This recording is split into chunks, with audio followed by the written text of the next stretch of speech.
Hello. So we are gonna to discuss about planet Earth.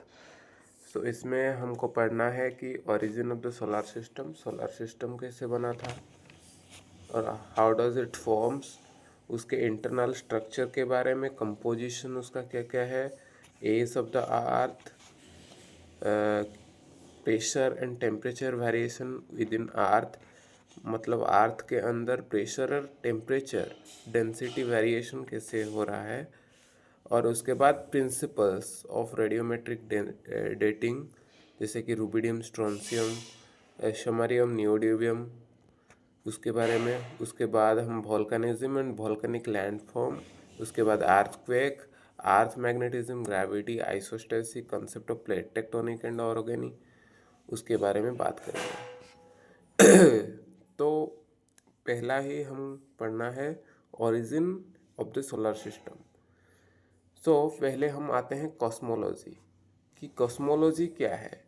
Cosmology, it is the term was first used in 1656। 1656 को इसी term का use किया गया था by Thomas ब्लॉन्ड्स ग्लोसोग्राफिया। Okay, Thomas ब्लॉन्ड्स के biography ग्लोसोग्राफिया में उसी टर्म का यूज़ किया गया था कॉस्मोलॉजी। तो कॉस्मोलॉजी क्या है? Cosmology is study of universe. Universe में जो भी कुछ हो रहा है उसको अगर स्टडी करने के लिए उसको टर्म देते हैं हम cosmology, study of the universe. Universe के बारे में जो कुछ भी है हम उसको कॉस्मोलॉजी में डालेंगे। Okay, so it is the term means term cosmology को फर्स्ट इंट्रोड्यूस्ड किए थे Thomas ब्लॉन्ड्स in his biography Glossographia. And in 1731 term was taken by German philosopher Christian Wolff. उसको बाद में 1731 में जर्मन फिलोसोफर क्रिस्टियन वोल्फ ने उसी टर्म को वेरियस जगह पे यूज़ किए थे। और एनेक्सिमेंडर फर्स्ट डेवलप कॉस्मोलॉजी, उसको पहले डेवलप किए कॉस्मोलॉजी को एनेक्सिमेंडर। कब से? 610 BC से 546 BC। उन्हीं को फादर ऑफ कॉस्मोलॉजी बोला जाता है। एंड अगर हम बात करें फिजिकल जियोलॉजी का फादर तो जेम्स हॉटन है। एनेक्सिमेंडर फर्स्ट डेवलप कॉस्मोलॉजी, तो उनको इसीलिए फादर ऑफ कॉस्मोलॉजी बोला जाता है। What is cosmology? Cosmology, it is the study of the universe, its origin, its nature, its evolution, its possible future। मतलब यूनिवर्स के बारे में जो भी कुछ स्टडी करना है वो कॉस्मोलॉजी के अंडर आएगा। How does universe started means origin of the universe, वो भी कॉस्मोलॉजी में आएगा। इट्स नेचर, यूनिवर्स का नेचर क्या क्या है। Evolution, how does possible futures gonna to relate. Okay, all that gonna to be in cosmology part. After that you have to go to the universe. What is universe? Universe को also cosmos बोला जाता है। The limitless space, मतलब हम अर्थ के around जो भी space देखते हैं वो लिमिटलेस है। And the matter and energy distributed in the space, उसी को हम बोलते हैं कि universe. means it is the limitless space and the matter and energy distributed in the space. This cosmos consists of millions of galaxy. Okay, हम तो अभी अर्थ में रहते हैं जो कि मिल्की वे गैलेक्सी के एक बहुत छोटा सा पार्ट है।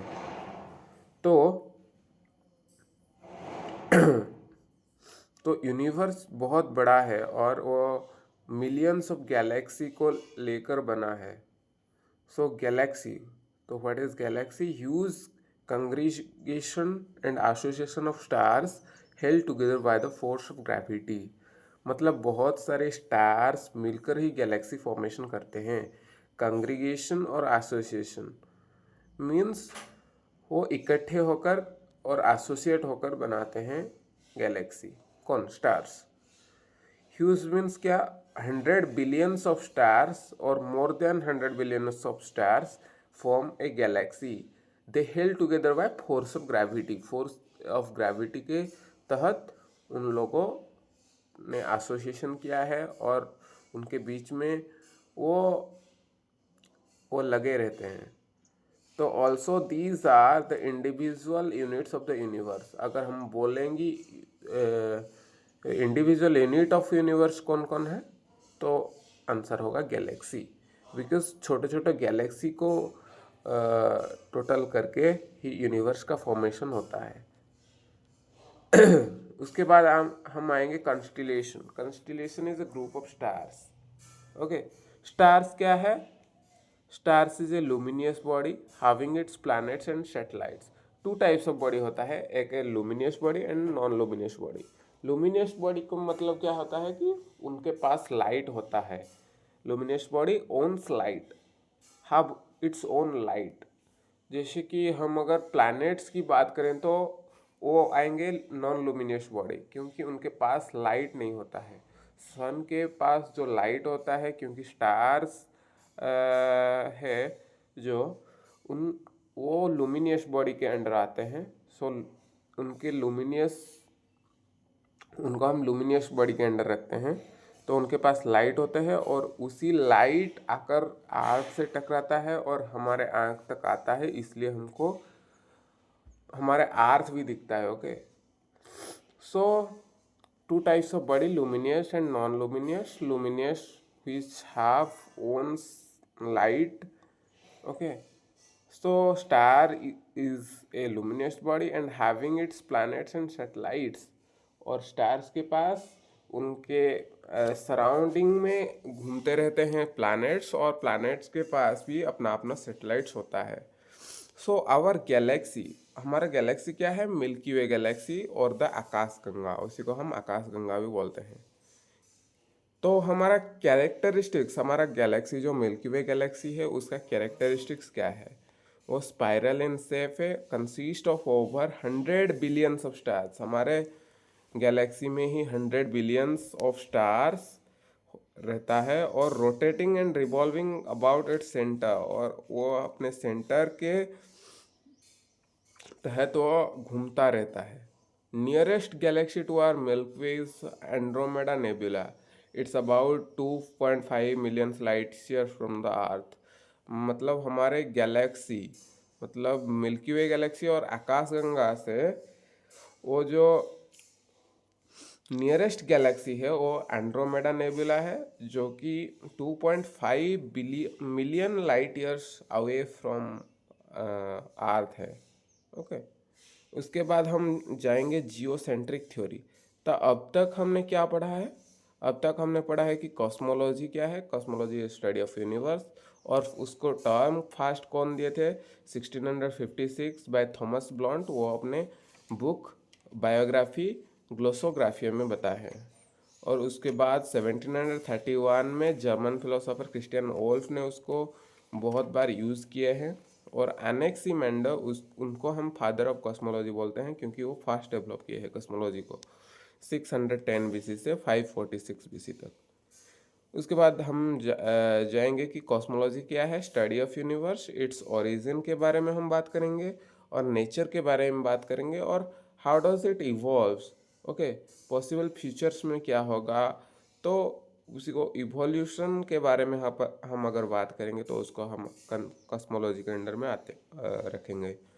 सो उसके बाद यूनिवर्स क्या है? Universe is also known as cosmos. Means it is the limitless space we have seen. Okay, means when we हम अगर हमारा सर हम अगर ऊपर करेंगे तो जो लिमिटलेस एरिया दिखता है वो उसको हम स्पेस बोलेंगे.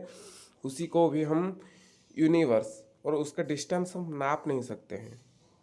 ओ तो all in that limitless space also so matters and energy are distributed. Okay ना. So these all matters and energy distributed in the space are also are a part of universe. Even we can't see much more than that. So all these things which are limitless space all these are universe.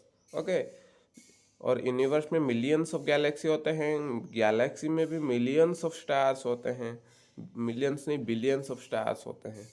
सो उसके बाद हम Galaxy बात करें। Galaxy क्या है? Association और एक congregation of stars, और वो कैसे इकट्ठे होकर रहते हैं?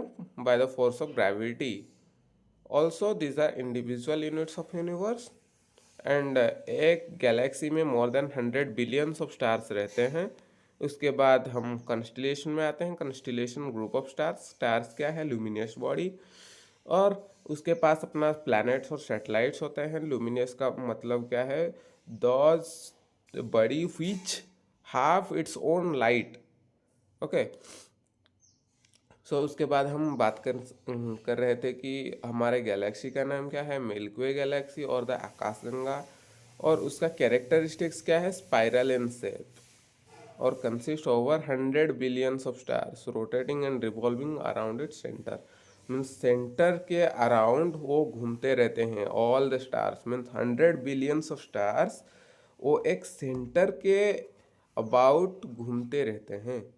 Okay,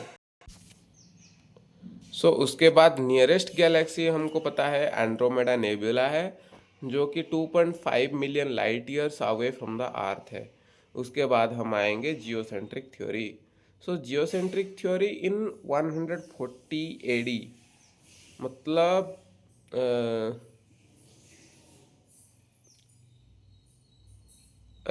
in 140 D by Ptolemy of the Alexandria proposed that Earth was the unmoving center of the universe and sun and other heavenly bodies are revolving around it। मतलब geocentric theory में बोला गया है कि वो टोलेमी ने दिया था, जिसमें वो बताए हैं कि आर्थ वो एक अनमूविंग सेंटर है, और उसके चारों तरफ सन एंड अदर जो भी हेवनली बॉडी है, सेलेस्टियल बॉडी है, वो अर्थ के सराउंडिंग में ही रोटेट करते रहते हैं, रिवॉल्व करते रहते हैं, जो कि एक्चुअली नहीं है। मतलब how does earth is gonna to be stable, but वो तब की बात है। मीन्स 140 डी एडी में टोलेमी ने दिया था लाटर कम हेलियोसेंट्रिक मॉडल। मतलब जियोसेंट्रिक मॉडल को खारिज कर दिया गया, उसके बाद हेलियोसेंट्रिक मॉडल बाद it is also called as modern theory आया। आज जियोसेंट्रिक मॉडल में वो जो प्रिमिटिव है, ओल्डेस्ट है, तो उसमें बोला गया था कि अर्थ वो स्टील रहता है, मतलब वो अनमूविंग रहता है, मतलब वो एक जगह पे स्थिर रहता है, और सन और बाकी सब जो बड़ी होते हैं वो उनके चारों तरफ, अर्थ के चारों तरफ रिवॉल्व करते रहता है। तो हेलियोसेंट्रिक मॉडल में क्या दिया गया कि 1543 में निकोलस कॉपरनिशियस ने दिया था कि sun is the centre of the universe and the earth and other planet revolve around it. तो सन को ही माना गया था कि centre of the universe, and earth and other planet जो जो भी है वो revolve around it. Okay, in 1543 में तो दे दिए थे कि निकोलस कॉपरनिशियस की सन इज द सेंटर, एंड उसके बाहर और उसके सराउंडिंग में ही अर्थ एंड अदर प्लैनेट्स घूमता रहता है।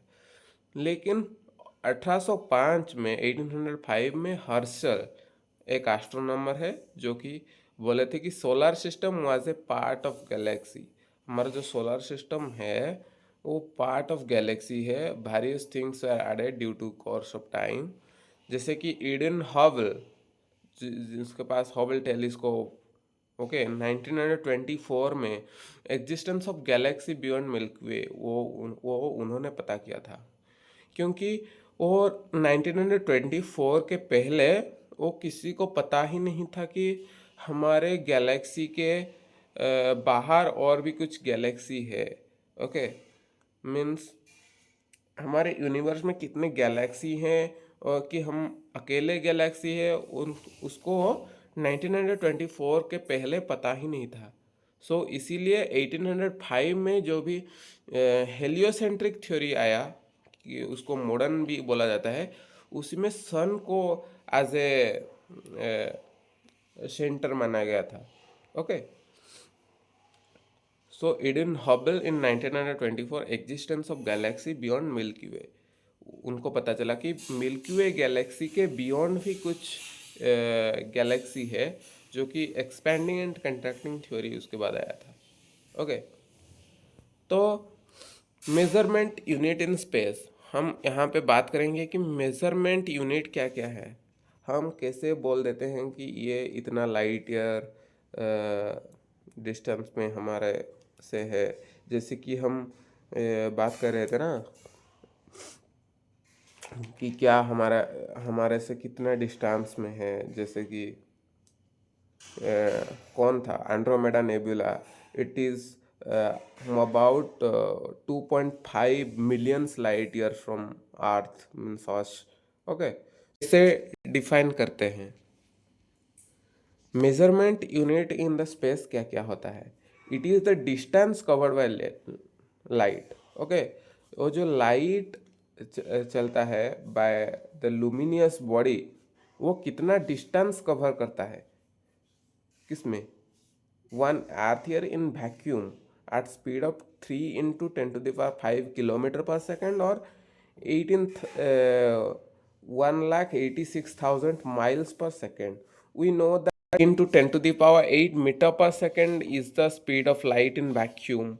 Okay, so 3 × 10⁵ kilometer per second is also speed of light in vacuum. Okay, so उस लाइट उसी स्पीड में जाएगा और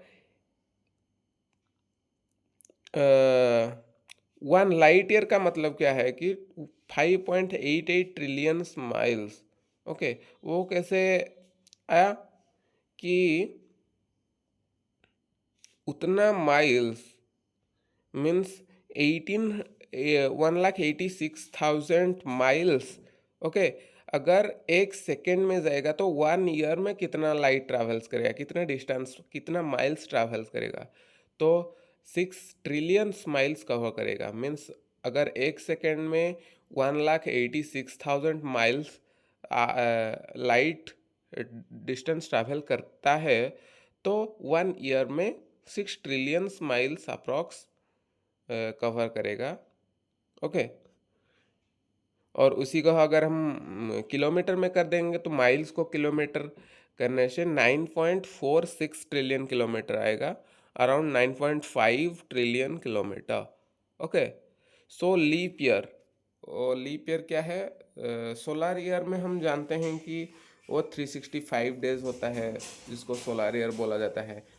और अगर एक लीप ईयर और गैलेक्सी ईयर, उसको इंटरकैलरी ईयर बोलते हैं, और बाइसेक्टाइल ईयर अगर हम उसको बोलते हैं। मतलब लीप ईयर का अलग अलग नेम है लीप ईयर, और उसको हम कहेंगे तो इंटरकैलरी ईयर भी बोलते हैं, बाइसेक्टाइल ईयर भी हम उसको बोलते हैं। तो उसमें से एक एडिशनल डे ऐड होता है, जिसको हम 29 फरवरी बोलते हैं, 366 डेज का होता है। ओके, और अगर हम लूनर ईयर की बात करेंगे तो 354 डेज का होता है। डिफरेंस 11 डेज लेस दैन ए सोलर ईयर, मतलब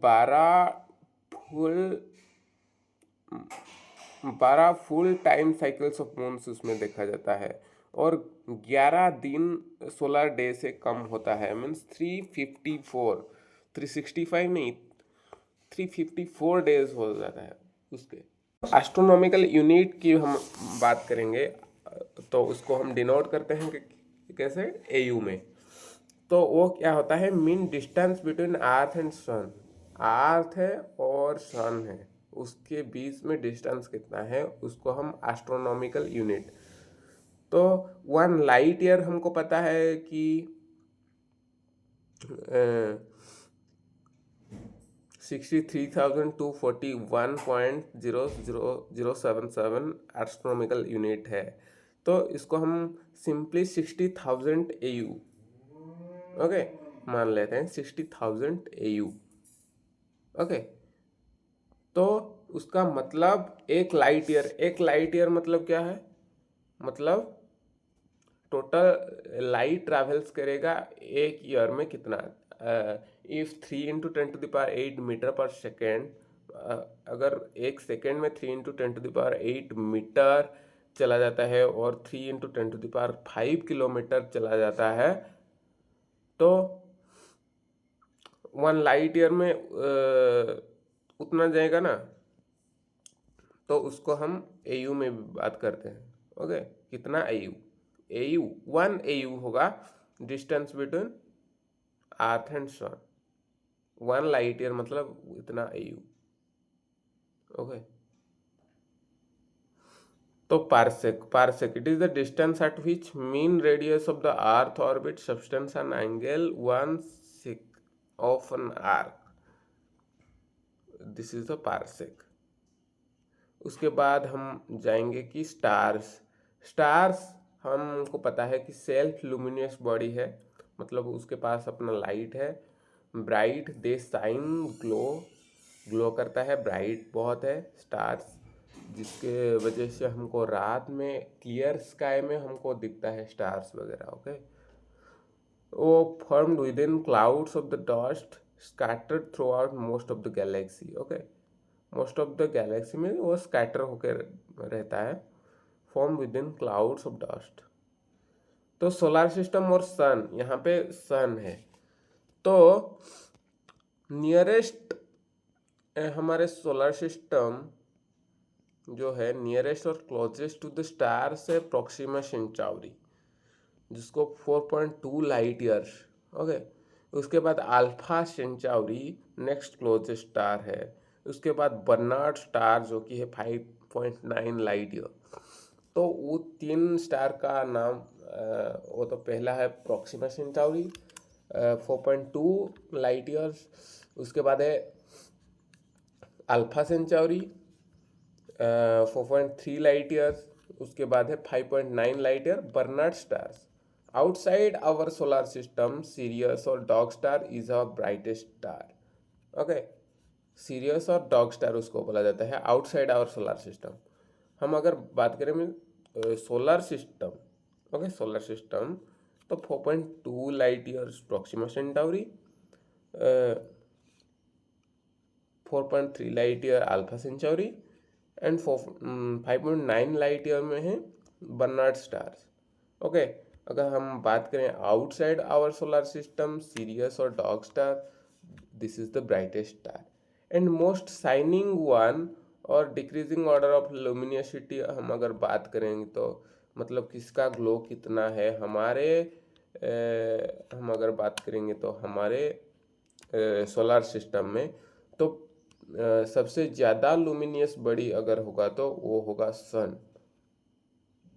ओके, उसके बाद मून, उसके बाद वेनस, उसके बाद जुपिटर, उसके बाद सीरियस, उसके बाद मार्स, उसके बाद Mercury. If within our solar system, Sirius को ओमिट कर देंगे, ये टोटल है। Okay, sun is the first one, उसके बाद moon, Venus, Jupiter, Sirius, Mars, Mercury. If within our solar system होगा तो हम सीरियस को बाद दे देंगे उसमें से। ओके, उसके बाद डार्क मैटर क्या है, डार्क एनर्जी क्या है। डार्क मैटर क्या है, डार्क मैटर कंसिस्ट 25%, वो मिस्टीरियस होता है, invisible substance that we can't predict, वो सब आता है डार्क मैटर के अंदर। और डार्क एनर्जी क्या है, dark energy 90%। Okay, it is the force और energy that repels gravity, gravity को रिपेल करता है डार्क एनर्जी। ये बहुत इनविजिबल होता है, 5% विजिबल, जो कि अर्थ, सन, स्टार्स, गैलेक्सी वो 5% विजिबल होते हैं। Okay, so that, so best book है GBM Bangar or the hand book for the planet earth, K Siddhartha, Radha Krishna, earth material, these all are good book too. And उसके बाद planet earth, origin of the universe, हम universe के origin के around हम अभी बात करेंगे। पहले हम पूरा हमारे सोलर सिस्टम के बारे में हम बात की है। Okay, so once again can we पहले हम कॉस्मोलॉजी के बारे में बात किए। थॉमस ब्लॉन्ड 1656 में ग्लोसोग्राफिया उसके उनके बायोग्राफी थे, उसी में वो पहले टर्म कॉइन किए। कॉस्मोलॉजी स्टडी ऑफ यूनिवर्स है। 1731 में जर्मन फिलोसोफर क्रिस्टियन वोल्फ उसी टर्म को बार बार अपने यूज़ किए। ओके, वो एनेक्सीमेंडर है, वो फादर ऑफ कॉस्मोलॉजी है, क्योंकि वो फास्ट डेवलप किए हैं कॉस्मोलॉजी को 610 बीसी से 546 बीसी तक। और कॉस्मोलॉजी क्या है? स्टडी ऑफ यूनिवर्स है, its origin, it's nature, it's evolution for its possible future. Okay, और उसके बाद यूनिवर्स को ऑल्सो कॉस्मोस बोला जाता है। It is limitless space and matter and energy distributed in the space, उसको यूनिवर्स बोला जाता है। This cosmos consist of millions of galaxies, और उसमें गैलेक्सी क्या है? ह्यूज कंग्रीगेशन और association of stars held together by the force of gravity. Huge congregation मतलब क्या है कि more than 100 billions of stars मिलके एक गैलेक्सी फॉर्मेशन करते हैं। Also these are the individual units of the universe. Okay, कौन? गैलेक्सी मिलकर ही यूनिवर्स बनता है। तो गैलेक्सी में हम अभी जाएंगे कि स्टार्स क्या क्या है। कंस्टिलेशन, ग्रुप ऑफ स्टार्स मिलकर कंस्टिलेशन बोलते हैं, उसको फॉर्मेशन करते हैं कंस्टिलेशन। और स्टार्स क्या है? स्टार्स है luminous body, means the body which have its own light. Okay, they glow, they are bright in nature, so these are stars having planets and satellites। और एक स्टार के पास उसके अपने अपने प्लैनेट्स हैं, और ईच प्लैनेट्स के पास अपने अपने सैटेलाइट्स हैं। तो दो टाइप्स के बॉडी होते हैं, luminous body and non luminous body. Luminous body के पास अपनी लाइट होता है, नॉन लुमिनस बॉडी के पास लाइट नहीं होता है। वो कैसे हमको दिखता है कि एक लुमिनस बॉडी के लाइट जाके उसके स्ट्राइक करेगा और उसके बाद हमको दिखेगा। तो our galaxy Milky Way galaxy, और उसको आकाशगंगा भी बोलते हैं। उसका कैरेक्टरिस्टिक्स क्या क्या है? स्पाइरल इन शेप है, ओवर 100 बिलियंस ऑफ स्टार्स को मिलाकर वो बनता है, और rotating and revolving about its centre. Nearest Galaxy क्या क्या है? एंड्रोमेडा नेबुला है। ओके, और वो 2.5 million light years away from earth है। और जियोसेंट्रिक थ्योरी का मॉडल क्या कहता है? बाय टोलेमी कि अलेक्जेंड्रिया प्रपोज क्या ऑफ अलेक्जेंड्रिया प्रपोज क्या किए थे? Earth was the unmoving centre, और उसके अराउंड में ही सब कुछ सन और अदर सेलेस्टियल बॉडी और द जो कि हेवनली बॉडी है वो हमारे अर्थ के अंडर, अर्थ के चारों तरफ घूमता है, और अर्थ पूरा स्थिर रहता है। लेकिन हेलियोसेंट्रिक मॉडल में क्या बोला गया है कि sun is at the centre of the universe. क्यों क्यों सन को बोला गया? क्योंकि उसी समय तक, मीन्स 1543 तक, बाय निकोला कोपरनिकस जो दिए थे, उसी टाइम तक वो टेलीस्कोप वगैरह का इन्वेंशन नहीं हुआ था। तो सो हमारे गैलेक्सी को छोड़कर बाकी गैलेक्सी तक कोई जानता ही नहीं था कि हमारे गैलेक्सी के बाहर और भी कुछ गैलेक्सी है, और यूनिवर्स कितना बड़ा है वो किसी को पता नहीं था। Okay, so sun is the centre of universe and earth and other revolve around it. So in 1805 Herschel astronomers said that solar system was part of galaxy. हमारा जो सोलर सिस्टम है वो पार्ट ऑफ गैलेक्सी है। Okay, और उसके बाद due course of time बहुत सारे, जैसे कि ईडन हबल, और 1924 में वो बोले थे कि हमारे मतलब मिल्की वे गैलेक्सी के बाहर भी और बहुत सारे गैलेक्सी एग्जिस्ट करते हैं, जो कि एक्सपेंडिंग एंड कंट्रैक्टिंग थ्योरी का बेस बना। उसके बाद मेजरिंग यूनिट हम बात किए थे, 1 लाइट ईयर कितना था, मतलब हम मतलब लाइट अगर 3 × 10⁸ मीटर पर सेकेंड में चलता है और 1 साल तक चलता है तो कितना डिस्टेंस कवर करेगा, वो एक 1 लाइट ईयर होता है, जो कि 6 ट्रिलियन माइल्स होता है और 9.5 ट्रिलियन किलोमीटर होता है। ओके, 9.5 को 9.46 और 6 को 5.88 ट्रिलियन माइल्स हम। ओके, और लीप ईयर में 365 डेज होता है, उसको leap year sorry solar year में 365 डेज होता है। लीप ईयर आने के बाद और एक दिन ज़्यादा हो जाता है। लीप ईयर को इंटर कैलेंडर ईयर और बाइसेक्टाइल ईयर्स भी बोला जाता है। 366 डेज का होता है, 29 फरवरी ऐड होता है। और उसके बाद लूनर ईयर में एक सोलर डे से 11 दिन कम होता है, 354 डेज, और उधर 12 फुल साइकिल्स ऑफ मून देखा जाता है, फुल साइकिल्स दिखा जाता है। ओके, उसके बाद एस्ट्रोनॉमिकल यूनिट क्या है, mean distance between earth and sun, जो कि हम अगर बात करेंगे तो 1 light year is equal to 60,000 astronomical unit और 63,241 एस्ट्रोनॉमिकल यूनिट। और एक पार्सेक क्या है, mean radius of earth orbit substance and angle of 1 second. Okay, उसके बाद स्टार्स के बारे में बात किए। अल्फा सेंटाउरी, प्रॉक्सिमा सेंटाउरी, वो 4.2 लाइट ईयर्स में नियरेस्ट और क्लोजेस्ट नोन स्टार हमारे स्टार से है। ओके, अल्फा सेंटाउरी, उसके बाद नेक्स्ट क्लोज 4.3 लाइट ईयर, उसके बाद 5.9 लाइट ईयर्स में बर्नार्ड स्टार्स है। तो स्टार क्या है, self luminous body formed within cloud of dust scatter throughout most galaxy. Outside of our solar system Sirius और डॉग स्टार, जो कि सबसे ब्राइटेस्ट स्टार है और मोस्ट शाइनिंग वन और डिक्रीजिंग ऑर्डर ऑफ लुमिनियसिटी। हम अगर total universe की बात करेंगे तो सन, उसके बाद मून आएगा, उसके बाद वेनस आएगा, उसके बाद जुपिटर, सीरियस, मार्स, मर्क्यूरी उसका आएगा। और अगर हम बात करेंगे तो हमारे सोलर सिस्टम में तो सीरियस को सिर्फ हमको ओमिट कर देना है, काट देना है। ओके, डार्क मैटर और डार्क एनर्जी के बारे में बात किए। तो उसके बाद हम ओरिजिन ऑफ यूनिवर्स में पूरा आएंगे, ओरिजिन ऑफ यूनिवर्स कैसे कैसे हुआ है। ओके, तो व्हाट इज पहला लिखा है कि red shift, light coming away from an object means earth move towards the red longer wavelength of the EMR। Okay, तो रेड शिफ्ट क्या है, light coming away from an object like earth move towards the rid of electromagnetic. Okay,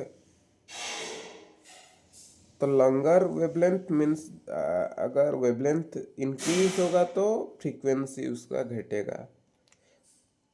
अगर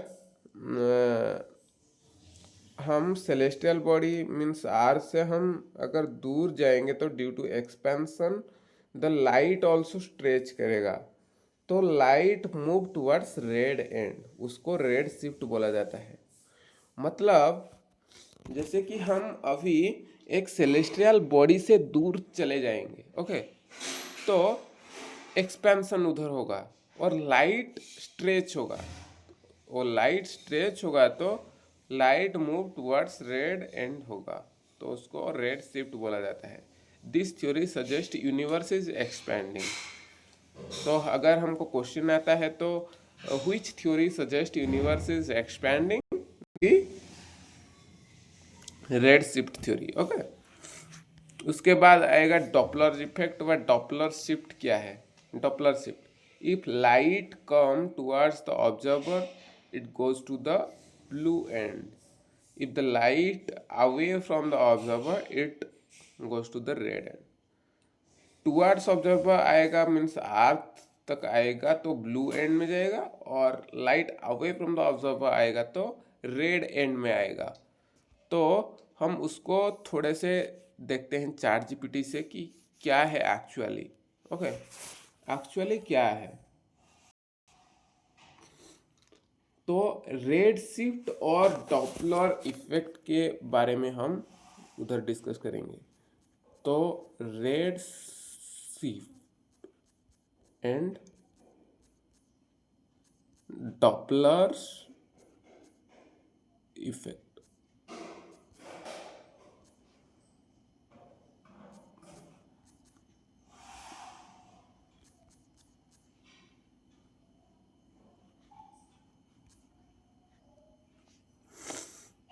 okay, तो the concept of Doppler's effect and redshift originally belongs to the physics and astronomy. Okay, so extreme important in geology, geophysics, remote sensing, seismology and plate movement studies जो भी वगैरह वगैरह है।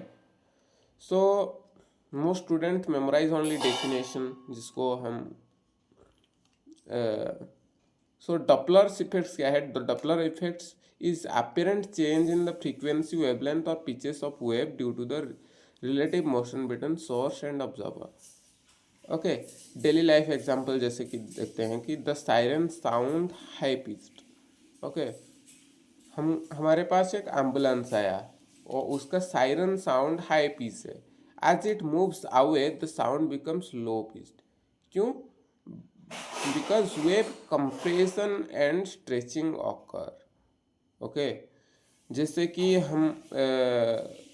हमारे पास वो ambulance आएगा तो हाई पिच्ड साउंड हमको सुनाई देगा, और जैसे कि मूव्स अवे, हमसे मूव अवे करेगा तो sound become low pitch due to the wave compression and stretching. Okay, so when the source move towards the observer, waves become compressed।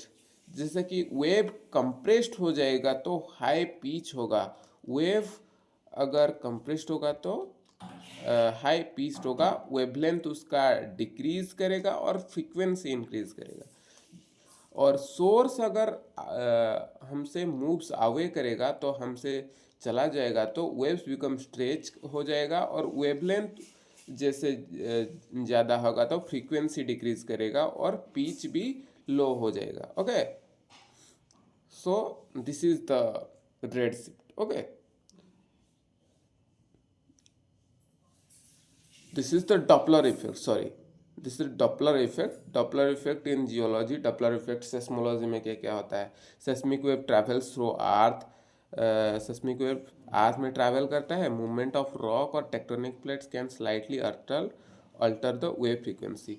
मतलब हम अगर सेस्मिक वेव्स को पास करेंगे रॉक के अंदर तो slightly alter the wave frequency, उस seismic wave को थोड़ा चेंज कर देगा। उसी से हमको पता चलेगा कि अर्थक्वेक मोशन और fault displacement, magma movement, volcanic activity कैसे कैसे क्या होता है।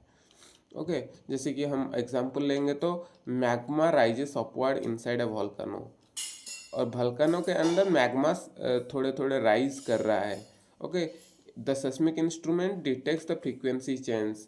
क्यों वो डिटेक्ट करता है? क्योंकि wave source is moving. Okay, so volcanic eruption और magma chamber expansion, underground fluid and movement के बारे में हमको उसमें से प्रेडिक्ट कर सकते हैं। उसके बाद मेट्रोलॉजी और जियोलॉजिकल हाजार्ड्स में कैसे heavily use for cyclone, storm tracking, और डॉपलर इफेक्ट इसमें से यूज होता है। Landslide prone, rainfall analysis, flood forecasting, उसी में डॉपलर इफेक्ट्स को यूज करते हैं। जैसे कि radar wave bounce back from moving particles, जैसे कि पार्टिकल ज़्यादा मूविंग कर रहा है तो रडार वेव्स उसी से बाउंस बैक होकर आता है। From frequency shift scientist calculate the velocity of the particle, direction of the particles, intensity of the movement. Okay, so उसी तरह से मीटियोलॉजी एंड जियोलॉजिकल हैजार्ड्स में हमको हेल्प मिलता है। उसके बाद प्लेट टेक्टोनिक मोशन, हमको जीपीएस और satellite system use Doppler principles, जैसे कि continental plate motion, crustal deformation, वो सब जान पाते हैं। Scientist can detect movement of tectonic plate by only a few millimeter for year. और बड़े आश्चर्य की बात है कि फ्यू मिलीमीटर वो प्लेट का मूवमेंट होता है per year. Okay, this is extremely important in Himalayan tectonic, earthquake zone mapping, crystal stress analysis. उसके बाद रिमोट सेंसिंग जियोलॉजिकल सर्वे में satellite send electromagnetic waves to the earth, और रिफ्लेक्टेड वेव में हमको डॉपलर शिफ्ट्स के बारे में पता चलेगा। तो this helps in surface mining, glacier movement studies, ocean current analysis, monitoring land deformation. उसके बाद रेड शिफ्ट क्या है? Red shift is a special case of the Doppler effect related to light wave. When light source moves away from the observer, wavelength उसमें से increase करता है। Wavelength increase करेगा तो फ्रीक्वेंसी उसका डिक्रीज करेगा। Light shift towards red region of the spectrum, this is called as red shift.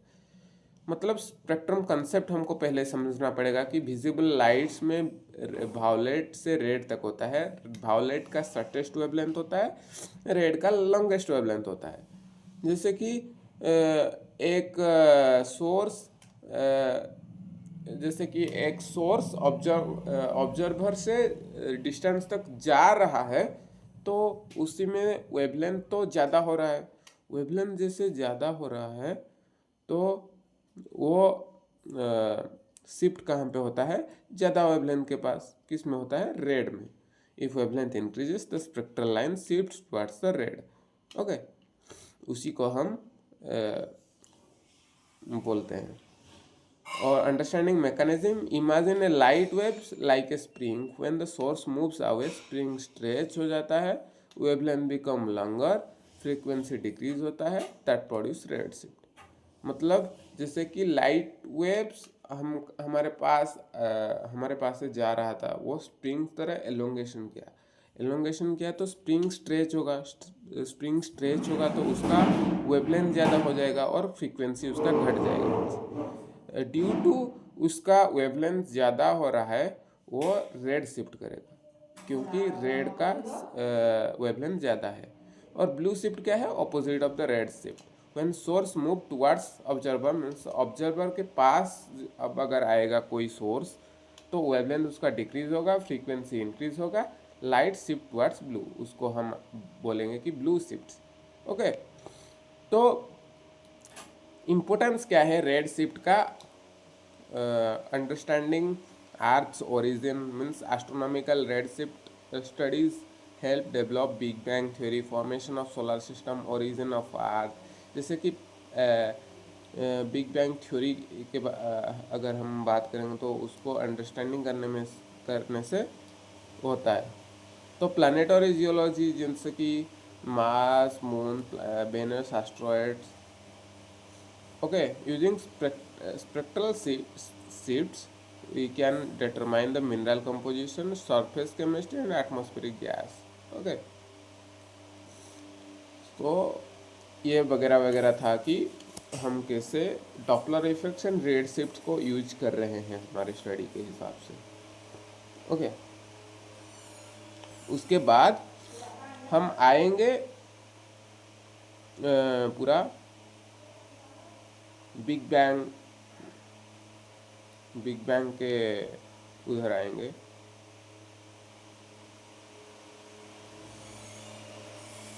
Okay, जैसे कि ओरिजिन ऑफ यूनिवर्स अभी गया, उसके बाद हम आएंगे बिग बैंग थ्योरी।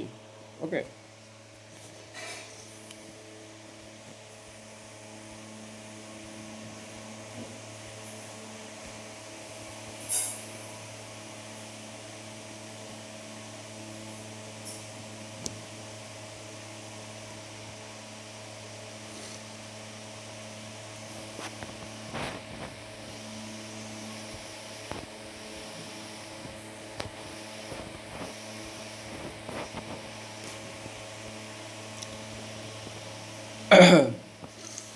तो इधर हम बात करेंगे बिग बैंग के बारे में।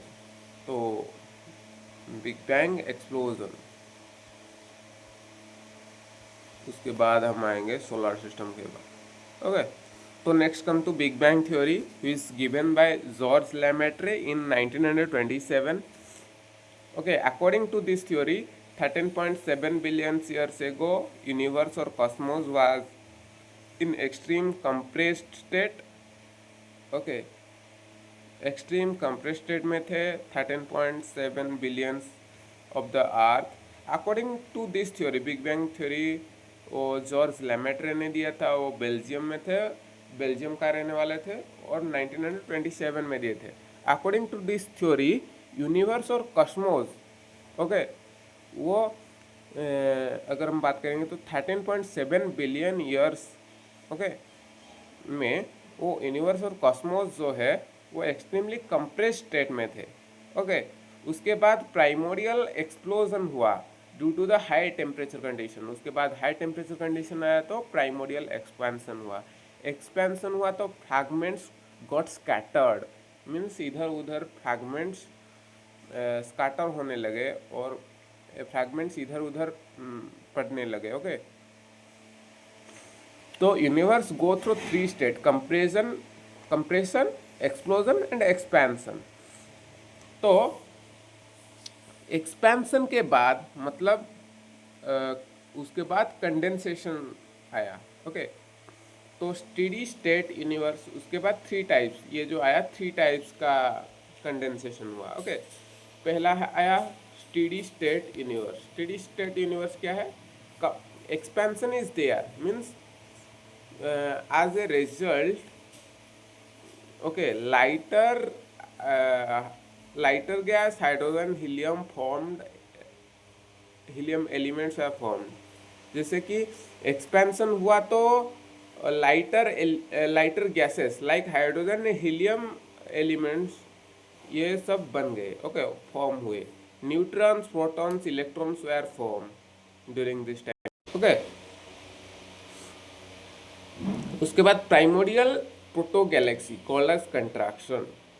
व्हेन ग्रेविटेशनल फोर्स और एक्सपेंडिंग रेट, जब ग्रेविटेशनल फोर्स एक्सपेंडिंग रेट से ज़्यादा हुआ, कंट्रैक्शन उसी समय हुआ. ओके, तो primordial proto galaxy called as contraction. Okay, उसके बाद पल्सेटिंग और ऑसिलेटिंग यूनिवर्स थ्योरी, मतलब universe expand and contract alternating time period में होता है. Means 10 billion years time limit में एक बार कंडेंसेशन होगा, उसके बाद एक्सपेंशन होगा, फिर उसके बाद एक्सपेंशन होगा, उसके बाद कंडेंसेशन होगा. ओके, तो दिस इज पल्सेटिंग व oscillating universe theory. Steady state universe theory क्या है कि एक्सपेंशन हुआ, एक्सपेंशन की वजह से lighter elements like hydrogen, helium formation हुआ, न्यूट्रॉन, इलेक्ट्रॉन, प्रोटॉन फॉर्मेशन हुआ. उसके बाद फिर से कंट्रैक्शन हुआ. ओके, क्यों कंट्रैक्शन हुआ? ग्रेविटेशनल फोर्स वो एक्सपेंडिंग रेट से ज़्यादा हो गया तो कंट्रैक्शन ऑफ द यूनिवर्स हुआ. ओके, उसको प्राइमोरियल प्रोटो गैलेक्सी बोलते हैं. तो उसका एक systematic structure of the Galaxy, वो एक डायग्राम है. Okay, so old galaxy, existing elements and newer elements, how does it forms?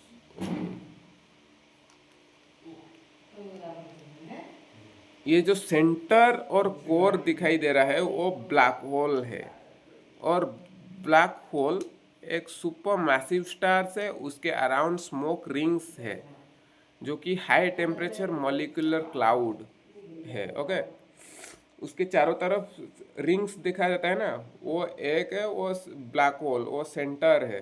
उसके चारों तरफ स्मोक रिंग फॉर्मेशन हुआ है, 3 ring. Okay, smoke ring. Gas nebula marks outer boundary of the Galaxy is the gas nebula.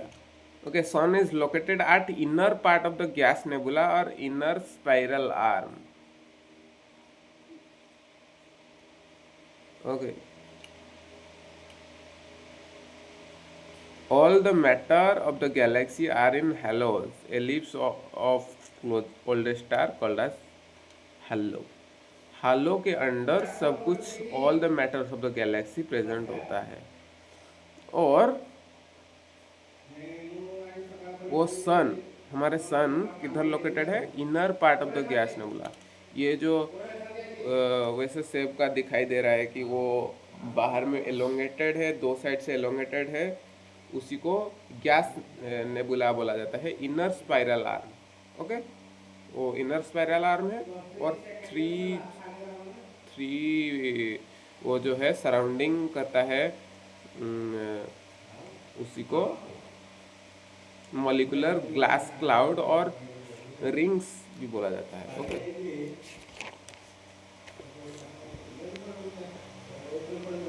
That's much, thank you. और हम अगर detail में बात करेंगे तो उसके बाद है हम बिग बैंग थ्योरी और steady state universe and pulsating और ऑसिलेटिंग यूनिवर्स को भी हम थोड़े बात कर सकते हैं कि वो डिटेल में। Okay, so big bang theory, उसके बाद pulsated steady state universe, steady state universe, और उसके बाद pulsating universe.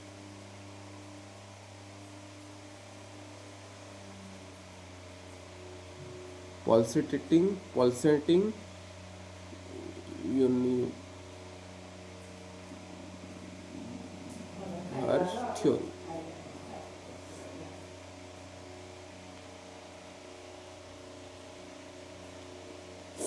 The major theories are commonly discussed in the arts and first है बिग बैंग थ्योरी, उसके बाद है स्टेडी स्टेट थ्योरी, उसके बाद आएगा pulsating or oscillating theory. Most student only memorize definition, that is unless in a long answer you need to understand how each theory explain the universe. हमको इस theory के बारे में जानना है कि कैसे ये थ्योरी एक्सप्लेन करता है यूनिवर्स को, what are the evidence that supports this theory, इसी थ्योरी को सपोर्ट कैसे करता है, हमारे पास क्या क्या एविडेंस है। Okay, why some theories fail कर गए हैं। तो पहले हम आएंगे big bang theory. Big bang theory क्या है, वो यूनिवर्स को बताता है कि extremely hot dense and tiny points called singularity, वो पहले था 13.8 billion years ago. Okay, then expanded continuously करता है। Today it is the most accepted theory of the origin of the universe. Okay, given by Lemaitre in 1927, we earlier discuss. Okay, पहले भी वो लिखा गया है अकॉर्डिंग टू दिस थ्योरी 13 बस इसमें 13.8 बिलियन ईयर्स एगो लिखा है, उसमें 13.7 बिलियन ईयर्स एगो लिखा है कि यूनिवर्स और Cosmo was in extremely compressed state. Okay, इधर लिखा गया है कि उसको सिंगल और टीनी पॉइंट को सिंगुलरिटी बोला जाता है। Today it is the most accepted theory of the origin of the universe. So basic concept क्या है कि according to this theory initially all the matters and energy were concentrated at a one point, जिसको singularity बोला जाता है। उसके बाद temperature and pressure extremely high हुआ, उसके बाद मैसिव एक्सपेंशन हुआ, जैसे कि space time matter energy were created. Okay, this universe has been expanding ever since, अभी तक भी वो यूनिवर्स एक्सपेंड करता रहता है, कर रहा है। Important scientist, this theory developed by George Lemaitre, later supported by Edwin Hubble. Edwin Hubble, जो हम टेलीस्कोप की बात कर रहे थे, एडन हबल वो भी बोले थे ना, existence of galaxy beyond Milky Way, तो एक्सपेंडिंग एंड कंट्रैक्टिंग थ्योरी। इसके बाद so expansion of universe. Okay, one of the strongest proof came from the galaxy movement. Okay, कहाँ से एक्सपेंशन ऑफ यूनिवर्स और बिग बैंग थ्योरी को क्यों हम मानने लगे, क्योंकि प्रूफ आया galaxy are moving away from each other. This was discovered through red shift observation. हम पहले जो पढ़े रेड शिफ्ट ऑब्जर्वेशन, उसी में से पढ़े। When galaxy move away wavelength stretch हो जाता है, light shift towards red, this support expansion. Okay, stages of big bangs. पहला तो वो सिंगुलरिटी स्टेज में था, उसका इन्फिनाइट डेंसिटी था, इन्फिनाइट टेम्परेचर था, no atoms, no planets, no stars. उसके बाद उसका स्टेज आया expansion stage, universe rapidly expand हुआ, ओके, उसको कस्मिक इन्फ्लेशन बोला जाता है। Formation of sub atomic particles after the cooling. Okay, जैसे कि वो एक्सपेंशन हुआ तो डिफरेंट फ्रैगमेंट्स में बट गया, फ्रैगमेंट्स और फिर कूलिंग होके प्रोटॉन्स फॉर्म हुआ, न्यूट्रॉन्स फॉर्म हुआ, इलेक्ट्रॉन फॉर्म हुआ, and after that formation of atom form हुआ, जैसे कि हाइड्रोजन और हीलियम फॉर्मेशन हुआ, formation of Galaxy and stars, gravity pulled matter together, वो जो मैटर जो स्कैटर होके पड़ा था उसको ग्रेविटी ने पुल कर दिया, जैसे कि गैलेक्सी फॉर्म हुआ, स्टार्स फॉर्म हुआ, उसके बाद सोलर सिस्टम वापस वन सेकेंड फॉर्म्स हुआ। उसके बाद forms of earth form later from the solar nebular material around 4.6 billion years ago. Okay, this link cosmology with geology. क्या क्या एविडेंस है वो बिग बैंग थ्योरी को एविडेंस करते हैं और जिसके वजह से हम उसको सपोर्ट कर रहे हैं और उसको मोस्ट एक्सेप्टेड थ्योरी क्यों बोला जाता है। और redshift evidence because of Edwin Hubble, galaxy moving away indicating expanding universe. उसके बाद कॉस्मिक माइक्रोवेव बैकग्राउंड रेडिएशन, जैसे कि scientist detected weak background radiation throughout space, this considered left over heat from the big bang. Okay, Wilson and Penzias वो किए थे। मतलब उसका meaning क्या है कि साइंटिस्ट डिटेक्ट किए हैं वीक बैकग्राउंड रेडिएशन, वो स्पेस में बहुत सारे जगह पे रेडिएशन देखे गए हैं। वो रेडिएशन का सोर्स क्या है उस उनको पता चला कि बिग बैंग से वो जुड़ा है। उसके बाद थर्ड आएगा evidence of hydrogen of helium. क्यों हमारे स्पेस में और यूनिवर्स में हाइड्रोजन एंड हीलियम की मात्रा ज़्यादा है? Due to that big bang explosion calculation.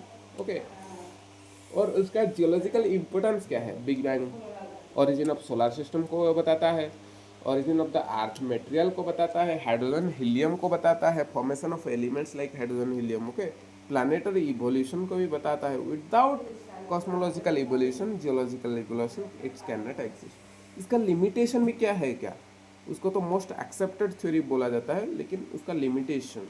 Okay, even accepted theories have problems, like Big Bang doesn't fully explain what existed before singularity। Singularity के पहले क्या क्या एग्जिस्ट करता था उसके बारे में वो बात नहीं करता है। और causes of explosion, why does that explosion occurs, explosion क्यों हुआ उसके बारे में बात नहीं करता है। और नेचर ऑफ डार्क मैटर, वो तो पहले था डार्क मैटर, उसका नेचर क्या है, डार्क एनर्जी का नेचर क्या है, उसके बारे में बात नहीं करता है। तो वो दीज आर सर्टन प्रॉब्लम्स और लिमिटेशन यू कैन से। उसके बाद आएगा steady state theory. Okay, second theory, three theory हमारे थे, बिग बैंग थ्योरीज, और उसके बाद आएगा स्टेडी स्टेट थ्योरी। तो उसके बाद स्टेडी स्टेट थ्योरी में the steady state theory state that universe has no beginning and no end. Okay, steady state theory ये बता रहा है कि एक्सपेंशन हो रहा है, नो बिगनिंग नो एंड है। ओके, यूनिवर्स का, the universe is eternal and always appears the same, उसमें सेम बताया जा रहा है। और जो बिग बैंग था उसमें बताया जा रहा था कि वो एक्सपैंडिंग यूनिवर्स इज, बट इसमें बोला जाता है कि वो इटर्नल है, मतलब वो इटर्नल है और appears the same, although the universe is expand, new matter is continuously created to maintain the constant density। Okay, main scientist वो कौन कौन दिए थे? Developed by Fred Hoyle, Hermann Bondi, Thomas Gold. Okay, उसका core idea क्या था कि आज गैलेक्सी मूव्स अपार्ट, जैसे कि गैलेक्सी वो दूर दूर जा रहे हैं, एम्प्टी स्पेसेस उधर फॉर्म हो जा रहा है, और न्यू मटेरियल और न्यू मैटर कंटिन्यूसली उधर क्रिएटेड हो जा रहा है कि, और न्यू गैलेक्सी भी फॉर्म हो रहा है।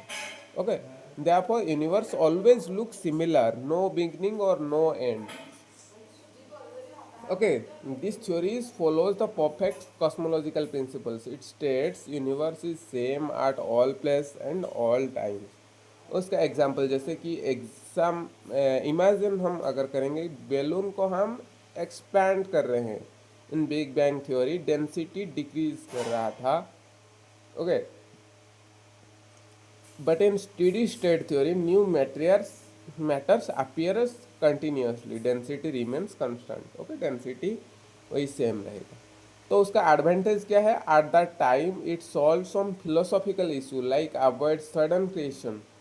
वो जो बिग बैंग में था कि सडन क्रिएशन कैसे हो गया, उसको थोड़ा ज़्यादा फिलोसॉफिकल इशू वो था, उसको थोड़ा एड्रेस किया। और सपोर्टेड इटरनल यूनिवर्स, आज भी है, वो बाद में भी रहेगा, इटरनल यूनिवर्स को सपोर्ट किया थोड़ा। और सिंपलर कंटिन्यूस मॉडल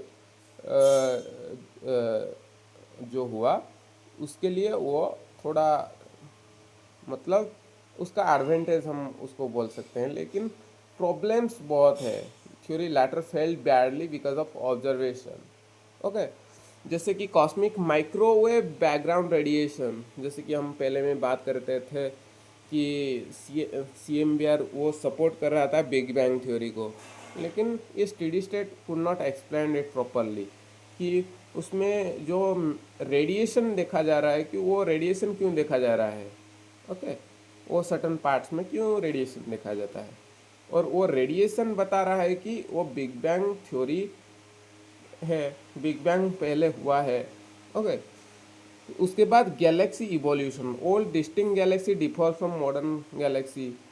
वो जो पहले की गैलेक्सी थे और अभी के गैलेक्सी है, अभी के गैलेक्सी मतलब मॉडर्न गैलेक्सी फॉर्मेशन हुआ है, उसमें से बहुत सारे डिफरेंसेस देखा गया है। Universe clearly changes over times that directly contradict steady state assumption, okay.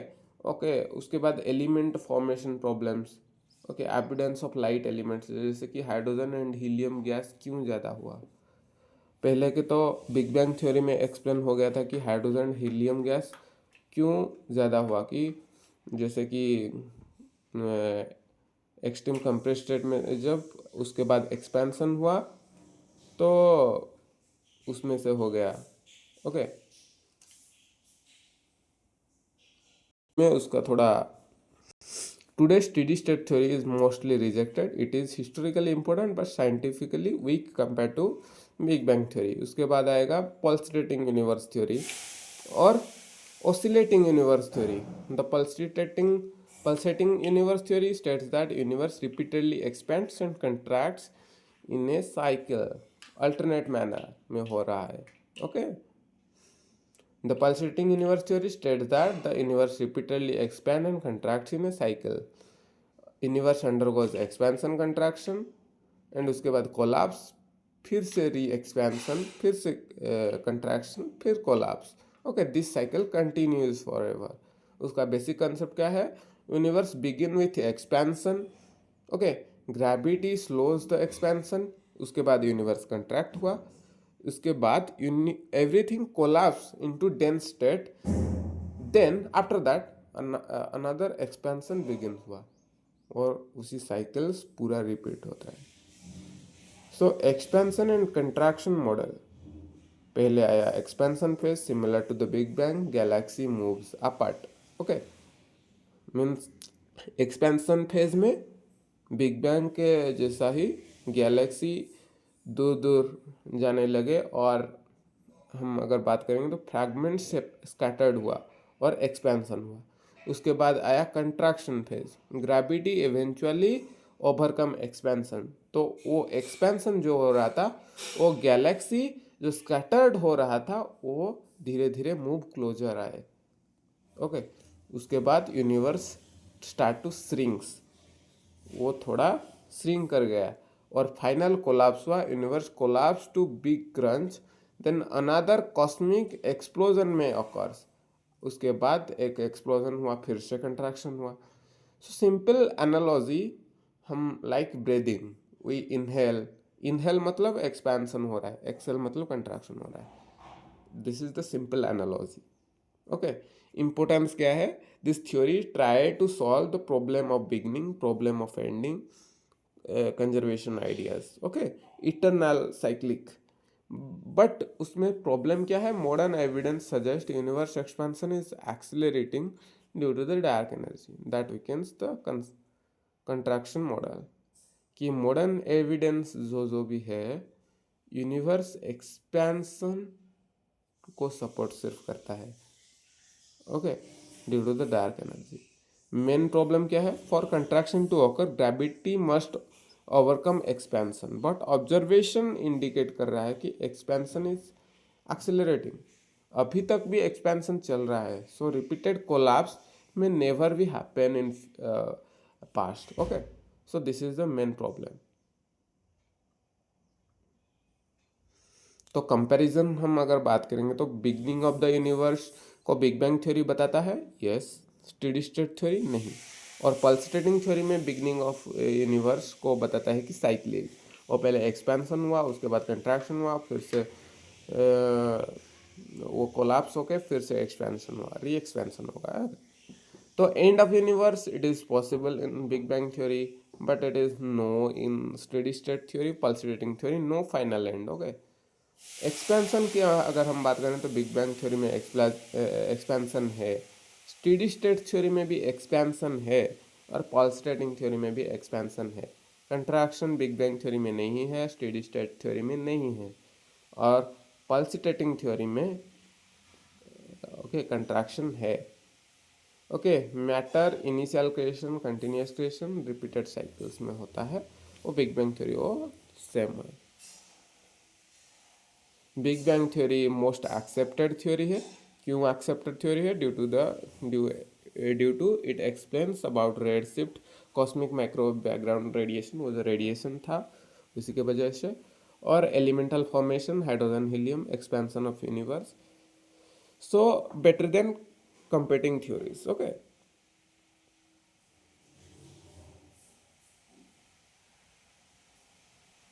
This is all about।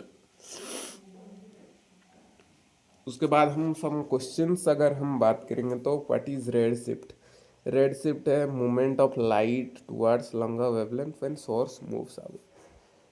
अगर हमसे एक सोर्स हम अगर उधर से हमसे हमसे चले जाता है तो लाइट रेड तक शिफ्ट हो जाएगा, ओके, क्योंकि longer wavelength. Who proposed Big Bang theory? George Lemaitre. Which theory most accepted? Big Bang theory. Okay. So these are some. So thank you.